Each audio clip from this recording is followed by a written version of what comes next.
Namaskara. Welcome to Crafting Bharat, Brand Ki Baat, an industry-first podcast that takes you behind the curtain to meet the people who bring brands to life. After the super response to our Delhi chapter, we are now in the Silicon Valley of India, Nama Bengaluru. It's a city that's known not just for its startups and innovations, but also for its filter coffee, bene dosa, culture, and of course, the traffic. I'm your host Shubhreet Kaur, a full-time vice president at AdFactors PR, a part-time influencer, and a proud mom to two firecracker daughters navigating it all. And I'm very excited to have you join me today. In this podcast, we are diving deep into the stories you don't usually hear. The hustle, the heart, and yes, all those late nights. We've all been there, right? It's about celebrating the creative chaos and the unsung icons behind the brands that inspire, innovate, and shape our narrative.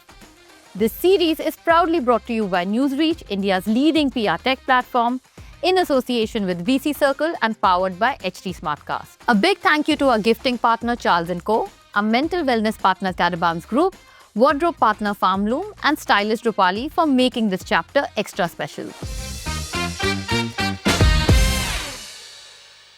And joining me today are two extraordinary leaders whose journeys will leave you inspired. Shirsha Majumder and Prabhakaran B. Welcome both of you. We do things a little differently, and you both are from the world of comms and you know what comms is all about. There's a lot of pitching. So we'd like you to pitch to us and tell us a little about yourself. And of course, ladies first and clients first. So we're going to start with her. Yes. A pitch for myself. Yes. Okay, so if there was a face to say the best of both worlds, say anything predictable and mercurial, something which, say for example, are the two sides of a coin and the same, so I think it'll be me. So even when I'm not working, it feels like I'm working. Even when I'm like on my own, it feels like I'm working. So I am a natural storyteller, and I think it just was a seamless find, like in PR and comms. So I think, yeah, that's me. I think that is a good pitch for you and a good pitch for comms as well. Prabhakaran, your turn. Okay, I wear multiple hats. Obviously, the marketing and comms is one hat. So been working for 25 years across different roles. But like I say that, but I've been looking at the same table, right, from different perspectives. The table is the same. And I'm also an academician. So I'm a Harvard certified case method faculty. So been teaching for 15 years. So that's my passion as well. So yeah, somebody who's able to bridge the industry and the academics together in that sense. So yeah, so that's me. Wow.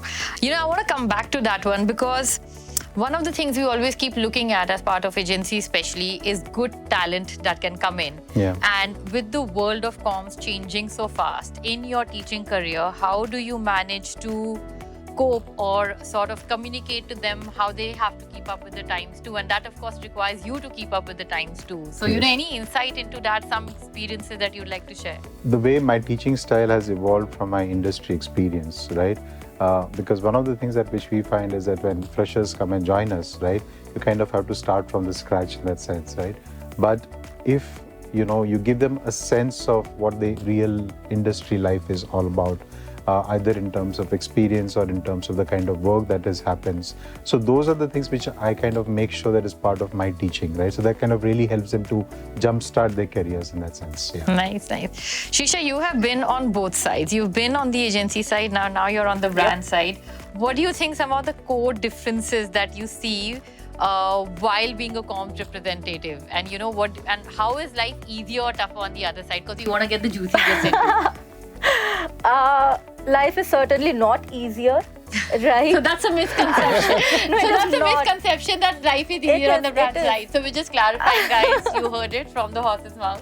So again, while in agency, it is not easier as well, right? So in agency, you are dealing with your bosses, your clients, the head of the agency, the head of comms, say for example, the client that you're handling. You think you enter a comms field and it's just a 1 or 2 member thing. Life is hunky-dory, it's fine. No, you are managing temperaments of, say, so many people. You are dealing with so many leaders, so many spokespeople. You are training some, you are getting used to their styles, their ways of working. you have to manage their expectations. It's a different ballgame altogether, and everything sort of inevitably ties back to business when you are in the corporate side. Nobody comes and asks you, hey, okay, so we didn't get the right results. It's fine, maybe the next one, which probably was the case in an agency. If not this one, hey, maybe the next one. But here, nobody cuts a slack. So Prabhakaran and I are getting a lot of insight into how the grass is probably greener on our side, Prabhakaran. It's a different challenge altogether. Very exciting. People have this misconception that corporates is boring. It's not. It's is not, yeah. so not. Yeah. And Akko has been doing some really interesting stuff in terms of storytelling. Yep. I mean, how do you get the inspiration or the vision for the narrative that you're trying to set? And, and what are, let's say, the key driving factors that you're looking at while talking to the audiences today? Sure. So, again, the USP of our brand, right? We are a D2C company. And we never say that we are a startup which is just providing insurance to you, right? We are your go-to platform. We give you comprehensive protection. We are a protection destination. So this is something that we are very quirky on our communication and our narrative on, that we are a brand for the young tech-savvy audience, right? We are not for everybody. We cannot be for everybody. We know who we are for. And our messaging, our narratives are tailored that way. So I think that is one way that we have successfully stood out from the crowd. We have created an image of ourselves in the media. We have successfully done that, I'd like to believe so. So yes, all our campaigns, if you see, even the latest one, right, the Munna Bhai one, we've brought them back together because it was very successful the previous time. So we are very, very particular that we want to move away from a very fear-driven approach to a very wacky, or say a very approachable, friendly sort of an approach. So yeah, that's what it is. You're coming to tech-driven, startup-driven mode, and we are of course sitting in Bengaluru, and you have been working out of here for a very long time. What role does the city play in shaping, India's communication landscape? I mean, for so long we were all about Delhi, Bombay, and national media, but Bengaluru is turning out to be one of those key destinations where agencies need to be present. So, what do you think is the future looking like? So, I think the future is, given the fact that we are a tech hub, right? Yeah. And, using the tech lens, I would say the future is exciting and scary at the same time, right? There's a lot of excitement around AI right now, generative AI, and the kind of stuff that it can do is really amazing, right? So excitement in the sense that, what is the future lies ahead, right? In terms of the possibilities, how can, as comms professional, can we get better? How can we get creative, right? So there is a whole lot of excitement around that. Also scary because obviously at one side you're talking about, jobs and redundancy, etc., that's one part of it. But it is also in terms of, how much control will AI will start having on our lives, right? A lot of conversations taking place around that. So I think that bit right now is scary, but hopefully, I think it will kind of get better and better. Yeah, but I think tech is a future. It doesn't matter whether you're a consumer brand, whether you're a even today manufacturing also, it's all tech driven in that sense, right? So tech is going to be a very important role, and agencies, especially from Bangalore, will have an important role to play on that. So I have a question for both of you, which is on the media landscape. Now, media has changed, and of course, be it a brand or be it an agency, the relationship with the media is a very important aspect. But given how media is changing forms and what, I'm an ex-journalist, but the time that I was a journalist is very different from the time right now. How do you look at, and I'll start with you, Shirsha, how do you look at media relations or communicating your message to the media as a stakeholder? And what is the biggest challenge for brands while doing so? So I'll start by saying that being in the domain of business that we are in, trust is very important for us. We play on trust and credibility. So again, we are not a brand that chases media in a very massy way. We know the kind of media we'd like to be in, the kind of stories that we'd like to be in, we'd like to be featured, say for example in XYZ places. If tomorrow you tell me, okay, hey, we got 40 pieces of stories in, I don't know, probably category B or C publications, hey, that's not going to help me. But if you come back to me with a strong story which is very research led in a prominent paper which my investors read or my potential employees read, so I think that helps. So we are very particular about the tailored conversation that we take to the media and the right set of media that helps us. Yeah, so focused approach to the relevant media. Prabhakaran, from a broader point of view, I'd like you to answer that. For agencies as a whole, what is the new media relationship looking like? And what should, let's say the young PR professionals that are looking to start their careers focus on when they join and they start interacting with media? So I think the background of the context is to be that our attention span is becoming lesser and lesser and lesser, right? I was just reading a data point saying that on social media your attention span is 4 seconds now, right? So when you're engaging with media, right, it's no different, right? Because the journalists also on the other side, they want a quick story, etc., right? So therefore, it's very important for you to get your story and the narrative right, on the first shot itself, and try to be as creative as possible. And I think building on that Akko example, which she was talking about, Munna Bhai series, is a very good example of that, right? If you look at that category, right, it is clutter. There are a lot of players, and people are talking about, based on trying to scare you in that sense, right? And suddenly here is Munna Bhai, very popular, kind of comes back, right? So that kind of stays with you. So even though I have the attention span of 3 seconds, 4 seconds, it kind of stays and, it kind of becomes memorable, right? So that is what we should be really looking at.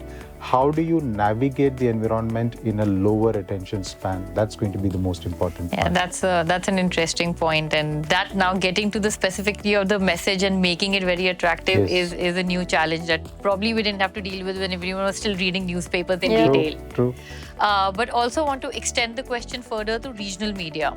We're seeing a lot of demands from clients, right, on the focus on regional media. We're also seeing a lot of consumption pattern. Like I keep joking that, I was an army kid, I grew up across the country, but even now in Chandigarh, where my parents live, my dad will first read the Tribune before he reads ET or the TOI. And that is a habit that people have, and they are tied to the media of their area. So the role of regional media is actually increasing even further, just like it was before. How do you tackle that challenge? Especially when you have one narrative, but now it is to be communicated to a very, very niche, cultural, language-based audience. Again, if you look at regional media was always the most important one, right? Even if you go, let's say 10 years ago, the top 10 newspapers in the country were regional media. Yeah. Right? And Times of India, etc., would come much later in that sense, right? So regional media was always an important part of the mix. But I think what has changed is that there is from a media standpoint, because again, from a conversation, brand conversations, etc., there is nothing called English and regional. If you look at most of the pieces of communication today, there is English, there is Tanglish, there is Tamilish, right? So it's a combination of everything in that sense, right? So that is going to becoming a little challenging in that sense, which is when I go to a traditional regional media outlet, right? There, the challenge kind of becomes a little difficult. So today, if you take Times of India, you look at front page ads, you see a lot of English, right? The headlines are in English, right? So the English media in that sense, they have kind of adopted. You have to kind of figure out how do you address that in the traditional regional media outlet. That's going to be a bit of a challenge. That's a very interesting perspective. I didn't think of that. We are seeing it happen with English and Hindi. You're absolutely right about that. We've not yet seen it completely with the regional languages. Yes. Maybe that's something someone should take on. Thank you for those wonderful insights, and some of the points were really ones that we would want to ponder on. Now, the next segment that we're coming to is called the Brand Diaries.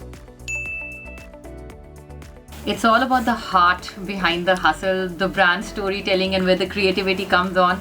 Want to explore some of the challenges that push you towards the edge, the campaigns that gave you sleepless nights. So I do want those stories, and as real as you can possibly make it. What is the one campaign that tested you the most, but it was worth it in the end? I'll start with you, Prabhakaran, because, agency so big of challenges.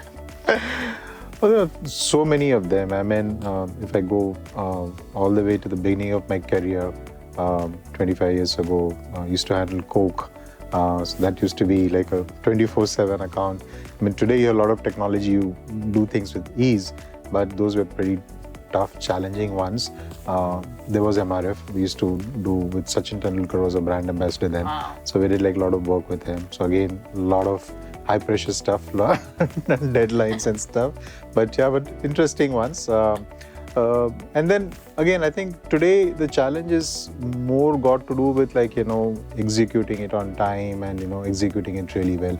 Because like we were talking earlier, it's not just the attention span, the client patience levels and expectations are also shrinking in terms of...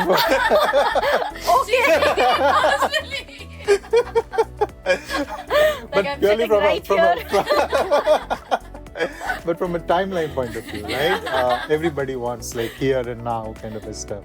So I think that is something that you're dealing with day in, day out. So that still remains the challenge. Yes, yeah. What about you, Shirsha? So I'd like to go back to the start of my career again. So I was fresh out of college and I had started my first job.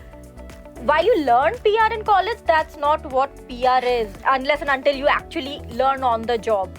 So we had a client that was into events management, and my first assignment was a World Fest that they were organizing in Lavasa, very close to Pune.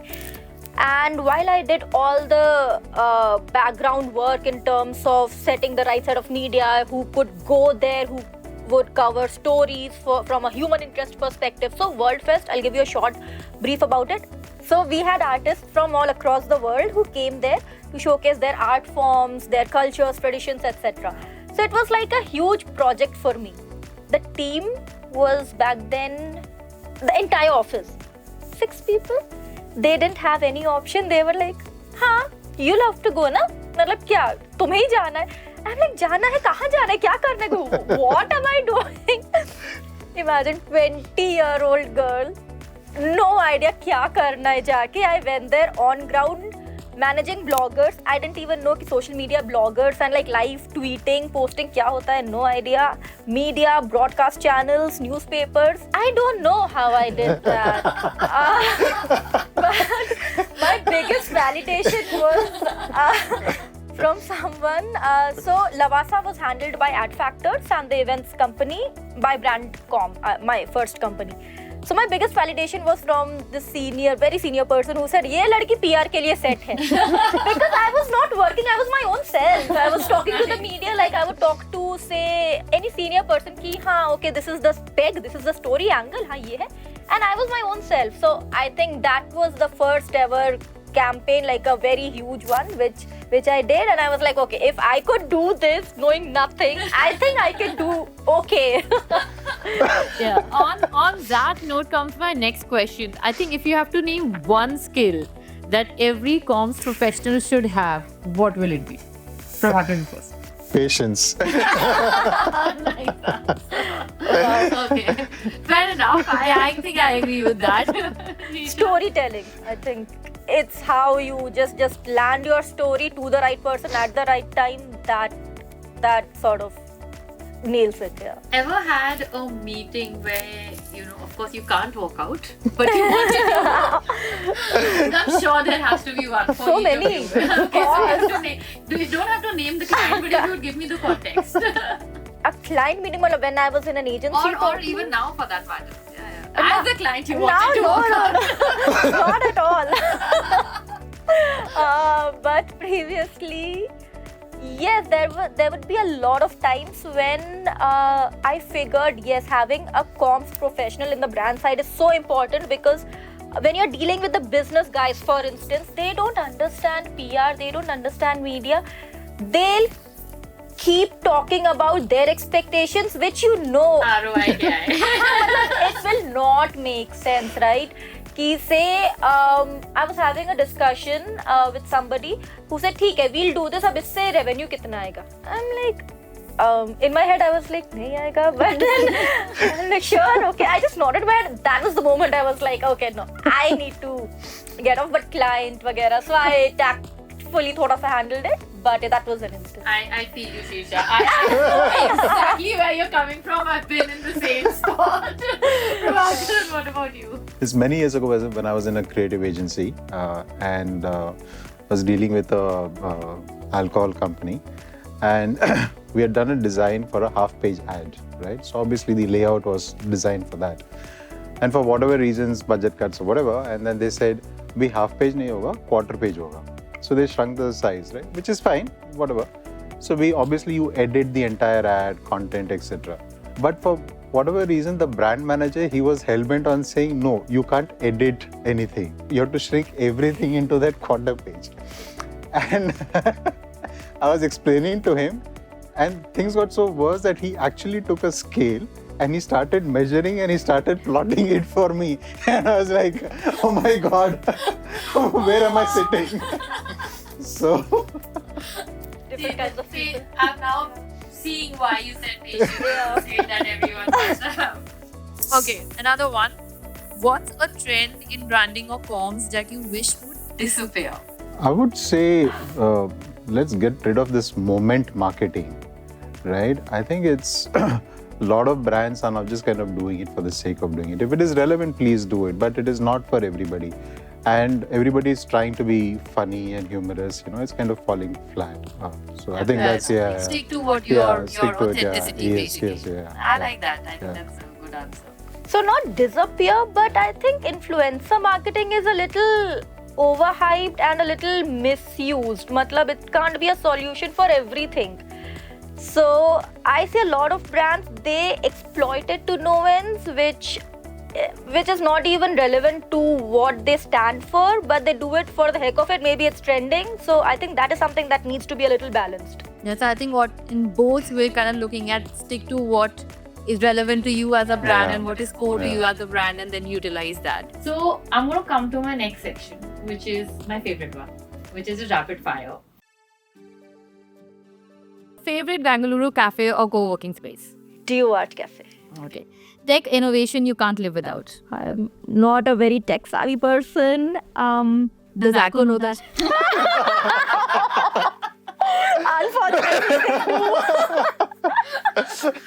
Okay. What's the most creative excuse you've used for missing a deadline? I spend a lot of time figuring out the best strategy for it. Okay. One thing Bengaluru does better than other cities. The weather game. Not the traffic. Okay. What's your go-to productivity hack? Play table tennis. Nice. I'm very impressed. Meetings, virtual or in person? In person. And work under pressure, thrive or survive? Thrive. The most memorable feedback you have ever received? The same one which I said, that ye ladki set hai PR ke liye. So I think that was something which will always stay with me. I agree. I think that is a very, very, like something that like truly touches you. A campaign you'd redo if you could? Tata Tea Premium relaunch campaign in Lucknow. Wow, nice. Okay. Your turn now. Aana to tha turn. Okay. In office or work from home? Office, any day. Favorite Bangalore cafe or co-working space? A lot of fond memories of Koshis, so yeah, any day. Yeah. AI-driven written content or old-fashioned writing it from our mind? Yeah, old-fashioned writing from my mind, yes. Most memorable feedback you have given? Ouch, I don't think I've given good feedback, I guess. No, I think I generally, instead of giving a feedback, I give everybody the space to do their own things, right? So I think that's the best way of feedback in that sense. Like, you know, I'm not going to be looking over your shoulders, do whatever, yeah, in that sense, yeah. One thing Bengaluru does better than other cities? Weather, definitely. And I hear a lot of phrases. yeah, and filter coffee, yes. Okay, agreed. That too. Bengaluru traffic is legendary. So what's the best use of time you've done, you made use of while being stuck in it? Music. We just listen to music. Not a pitch call. There's so much of honking, you can't be on a flight. What's your hack for getting into the right zone when you're overworked? I just take a walk. I just walk for 10-15 minutes. It really helps. And one piece of advice for the younger ones who want to join ROPS? Read a lot. People are not reading anymore. So, yeah, read a lot. Great. Thank you so much. This was really, really engaging, and I had a wonderful time conversing with both of you. Thank you for making the time. And, all the best with all the madness and the craziness. But yes, nice to have you both here. Thank you for having us. Thank you. And that's a wrap on the rapid fire round and this episode. Short, sweet, and full of surprises. Thank you to our guests for playing along and sharing all the fun stories. A big shout out to everyone for tuning in. This series is proudly brought to you by NewsReach, India's leading PR tech platform, in association with VC Circle and our production partner HT Smartcast. A big thank you to our gifting partner Charles & Co., mental wellness partner Carabams Group, wardrobe partner Farm Loom, and stylist Rupali. Until next time, stay tuned, keep crafting those stories, and we'll see you on the next episode.